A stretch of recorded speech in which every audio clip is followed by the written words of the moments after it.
Nous continuons notre chemin et on se rapproche au fur et à mesure de Jérusalem. La fin de l'épisode d'aujourd'hui va vous emmener jusqu'à Jéricho. Mais on n'y est pas encore. Et avant d'arriver à Jéricho, la fin de notre épisode, il y a encore du chemin à faire et ce sera l'occasion pour Jésus de continuer à nous enseigner. Bonne route, bonne écoute. Luc chapitre 17 à partir du verset 20 jusqu'à la fin du chapitre 18.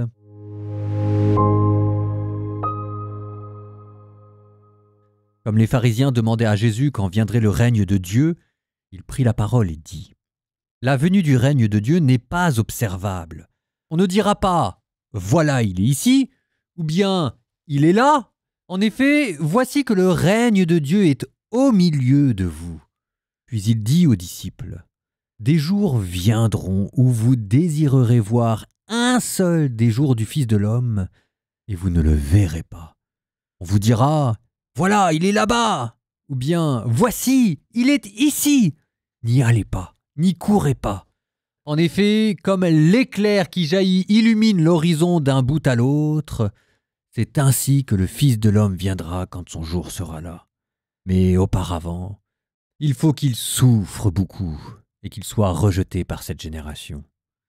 Comme cela s'est passé dans les jours de Noé, ainsi en sera-t-il dans les jours du Fils de l'homme. On mangeait, on buvait, on prenait femme, on prenait mari, jusqu'au jour où Noé entra dans l'arche et où survint le déluge qui les fit tous périr. Il en était de même dans les jours de Lot. On mangeait, on buvait, on achetait, on vendait, on plantait, on bâtissait. Mais le jour où Lot sortit de Sodome, du ciel tomba une pluie de feu et de soufre qui les fit tous périr. Cela se passera de la même manière, le jour où le Fils de l'homme se révélera. En ce jour-là, celui qui sera sur sa terrasse et aura ses affaires dans sa maison, qu'il ne descende pas pour les emporter. Et de même, celui qui sera dans son champ, qu'il ne retourne pas en arrière. Rappelez-vous la femme de Lot, qui cherchera à conserver sa vie la perdra, et qui la perdra la sauvegardera. Je vous le dis, cette nuit-là, 2 personnes seront dans le même lit. L'une sera prise, l'autre laissée. 2 femmes seront ensemble en train de moudre du grain. L'une sera prise, l'autre laissée. Prenant alors la parole, les disciples lui demandèrent : « Où donc, Seigneur ? » Il leur répondit : « Là où sera le corps, là aussi se rassembleront les vautours. » Saint Luc, chapitre 18. Jésus disait à ses disciples une parabole sur la nécessité pour eux de toujours prier sans se décourager. Il y avait dans une ville un juge qui ne craignait pas Dieu et ne respectait pas les hommes. Dans cette même ville, il y avait une veuve qui venait lui demander « Rends-moi justice contre mon adversaire. » Longtemps, il refusa. Puis il se dit « Même si je ne crains pas Dieu et ne respecte personne, comme cette veuve commence à m'ennuyer, je vais lui rendre justice pour qu'elle ne vienne plus sans cesse m'assommer. » Le Seigneur ajouta : « Écoutez bien ce que dit ce juge dépourvu de justice. Et Dieu ne ferait pas justice à ses élus qui crient vers lui jour et nuit ? Les fait-il attendre ? Je vous le déclare, bien vite, il leur fera justice. Pendant le Fils de l'homme, quand il viendra, trouvera-t-il la foi sur la terre ? » À l'adresse de certains qui étaient convaincus d'être justes et qui méprisaient les autres, Jésus dit la parabole que voici. 2 hommes montèrent au temple pour prier. L'un était pharisien et l'autre publicain, c'est-à-dire collecteur d'impôts. Le pharisien se tenait debout et priait en lui-même : « Mon Dieu, je te rends grâce, parce que je ne suis pas comme les autres hommes. Ils sont voleurs, injustes, adultères, ou encore, comme ce publicain. Je jeûne 2 fois par semaine, et je verse le 10e de tout ce que je gagne. » Le publicain, lui, se tenait à distance et n'osait même pas lever les yeux vers le ciel. Mais il se frappait la poitrine en disant : « Mon Dieu, montre-toi favorable au pécheur que je suis. » Je vous le déclare, quand ce dernier redescendit dans sa maison, c'est lui qui était devenu un homme juste plutôt que l'autre. Qui s'élève sera abaissé, qui s'abaisse sera élevé. Des gens présentaient à Jésus même les nourrissons, afin qu'il pose la main sur eux. En voyant cela, les disciples les écartaient vivement, mais Jésus les fit venir à lui en disant « Laissez les enfants venir à moi, et ne les empêchez pas, car le royaume de Dieu est à ceux qui leur ressemblent. Amen, je vous le dis, celui qui n'accueille pas le royaume de Dieu à la manière d'un enfant n'y entrera pas. » Un notable lui demanda « Bon maître, que dois-je faire pour avoir la vie éternelle en héritage ?» Jésus lui dit « Pourquoi dire que je suis bon? Personne n'est bon, sinon Dieu seul. Tu connais les commandements, ne commets pas d'adultère, ne commets pas de meurtre, ne commets pas de vol, ne porte pas de faux témoignages, honore ton père et ta mère. » L'homme répondit « Tout cela, je l'ai observé depuis ma jeunesse. » À ces mots, Jésus lui dit « Une seule chose te fait encore défaut. Vends tout ce que tu as, distribue-le aux pauvres et tu auras un trésor dans les cieux. Et puis, viens, suis-moi. » Mais entendant ces paroles, l'homme devint profondément triste, car il était très riche. Le voyant devenu si triste, Jésus dit « Comme il est difficile à ceux qui possèdent des richesses de pénétrer dans le royaume de Dieu. Car il est plus facile à un chameau de passer par un trou d'une aiguille qu'à un riche d'entrer dans le royaume de Dieu. » Ceux qui l'entendaient lui demandèrent « Mais alors, qui peut être sauvé ?»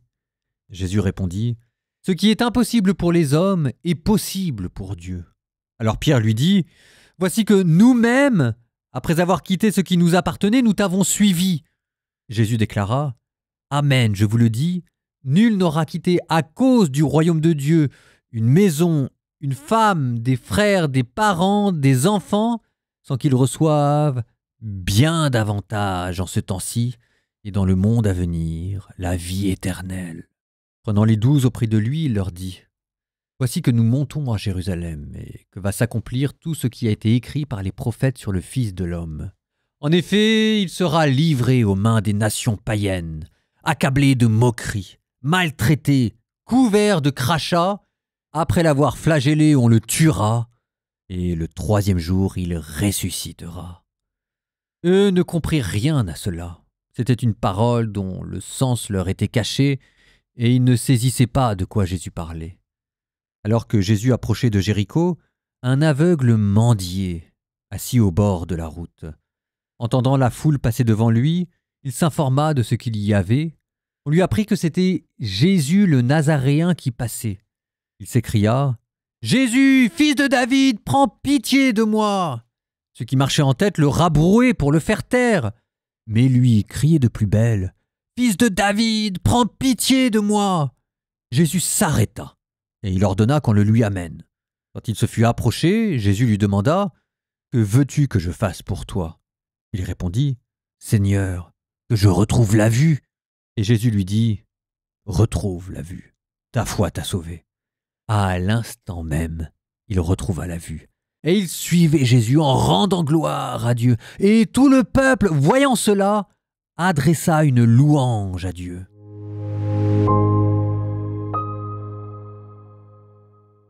Vous voyez, c'est quand même curieux parce qu'on dit souvent que l'évangile de Jésus-Christ selon saint Luc est celui qui est le plus préoccupé de la doctrine sociale, de la justice et de la question homme-femme, ce qui est vrai. Il y a un charme, il y a une attention aux marginaux qui est extraordinaire dans cet évangile. Et en même temps, c'est peut-être aussi l'évangile qui parle le plus du jugement, du paradis, de l'enfer, de l'apocalypse. Alors, le terme apocalypse n'y est pas. Dévoilement, ça c'est dans Saint Jean. Dans Luc, c'est le thème du royaume de Dieu. Mais c'est la même chose. C'est tout le thème aussi des paraboles, à travers le bon grain, à travers le samaritain, à travers le publicain et le pharisien. C'est tout le thème de voir le royaume de Dieu éclore, se dévoiler à travers nos relations sociales. Donc, par exemple, vous aviez cette phrase-là, « La venue du règne de Dieu n'est pas observable, on ne dira pas « voilà, il est ici » ou bien « il est là ». En effet, voilà que le règne de Dieu est au milieu de vous. À l'épisode précédent, on n'arrêtait pas de nous parler du jugement dernier, de ce qu'il y aura après notre mort. Paradis, l'enfer. Jésus corrige un tout petit peu le regard. Et là, il est en train de vous dire, c'est pas pour après, c'est maintenant que ça joue. Il est pourvu que nous sachions voir déjà là. Et si vous ne l'avez pas encore vu au milieu de vous, vous direz Jésus, posez-vous des questions. Donc, pour voir le royaume de Dieu qui vient, apprenons à ouvrir les yeux. Vous savez, vous avez deux manières de vous convertir. La première manière de se convertir, c'est de reconnaître qu'on a fait n'importe quoi et de demander pardon, de se détourner du mal. Et il y a une deuxième manière de se convertir, c'est de reconnaître qu'il y a quelque chose d'autre qui nous attend et qui non seulement nous attend, mais qui est en train d'arriver et que ça éclaire d'un jour nouveau tout ce que nous vivons. Et ben, c'est de cette deuxième conversion dont il est question ici. Du coup, premier enseignement pour apprendre à ouvrir les yeux, Jésus vous dit qu'il ne faut pas d'abord chercher des signes extraordinaires. D'où la comparaison avec Noé. Vous savez, au jour de Noé, les gens buvaient, mangeaient, ils se mariaient entre eux et ils n'ont rien vu venir. Non, pour ouvrir les yeux, il faut d'abord être vigilant. Être vigilant à quoi? Être vigilant au retour de Jésus? Pas d'abord pour Jésus. Être vigilant à sauter sur la moindre occasion pour donner le meilleur de soi-même et pour offrir sa vie. Ça, c'est la bonne vigilance. Qui cherche à conserver sa vie la perdra, et qui la perdra la sauvegardera. Et ensuite, il vous disait, il y aura deux personnes, elles seront toutes les deux dans le même lit, l'une sera prise, l'autre laissée. Il y aura deux femmes ensemble en train de moudre le grain, l'une sera prise, l'autre laissée, parce qu'il y en aura une qui aura donné sa vie, et il y en a une autre qui n'aura pas donné sa vie. Ensuite, vous aviez un enseignement sur la prière. On se dit, enseignement sur la prière, c'est un autre thème. On n'est plus dans l'attente du royaume de Dieu. La fin de cet enseignement sur la prière, la veuve importune qui casse les oreilles du juge, c'était quoi? La dernière phrase sur cet enseignement, c'était « Cependant, le Fils de l'homme, quand il viendra, trouvera-t-il la foi sur terre ?» Et boum, retour de l'Apocalypse. Ça veut dire que même votre prière doit être placée sous le signe du royaume de Dieu qui va venir. Et, vous dit Jésus, c'est cette espérance de son retour qui va motiver votre endurance dans la prière.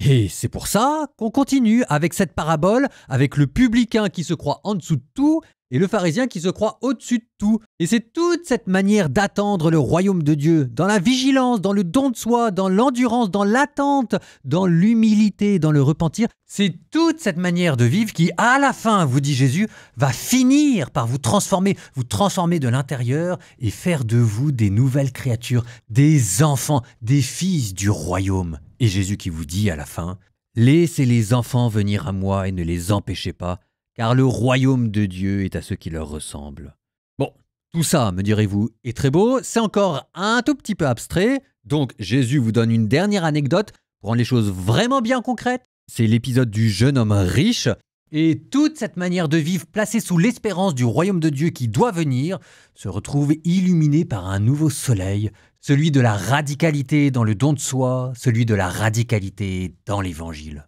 Au nom du Père et du Fils et du Saint-Esprit, Amen.